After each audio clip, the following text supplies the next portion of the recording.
awesome. I'm like, I don't even recognize you guys. Who is the real James?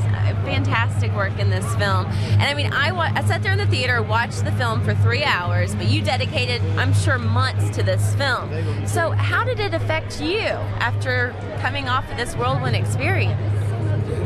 It's going to be hard to find something as creatively exciting as this ever again, I have to be honest. You know, it's not often that, unless you're a comedian, it's not often you get asked to play multiple roles in a film and then everybody's doing it, and half the time you don't recognize the actor in the chair next to you, and then it turns out that it's, you know, it's either Tom Hanks or Hugh Grant or Jim Broadbent, but they didn't look anything like them for 10 minutes, you know. It was just the most crazy, unbelievably joyful experience. Everyone was so happy because although actors talk about, you know, the work and really important to try and get into character and all that stuff, the truth is, give any actor a selection of 7 different false noses to try on, and we all turn into the little kids who wanted to be actors in the first place. Right. Speaking of false noses and prosthetics and special effects makeup, how many hours would you sit on, just on average, on a day in a chair getting prepared into character, I should say?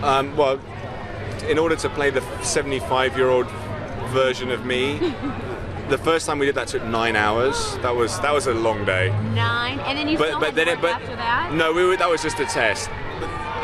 Beyond that, it probably took about 4 hours to do it. But the thing is, it was so amazing that it was a very quick 4 hours, because I was just, every time they did it, and they did it a lot, you know, I was so overwhelmed by how they did it. But what would you do in the 4 hours? Oh, we'd play music and we'd kind of laugh, and then they'd all, you know, hit my shoulder because I wasn't supposed to talk while they were putting the prosthetics on, and then I'd talk more, and then they'd hit me again, and they'd beat me, basically. Unbelievable.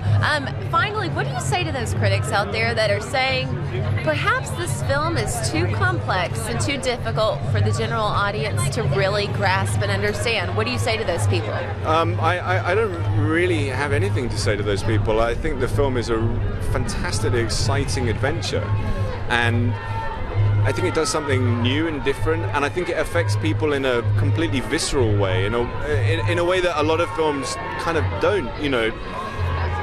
I think you just got to go along for the ride, you know, relax, surrender to it, and it all kind of unfolds.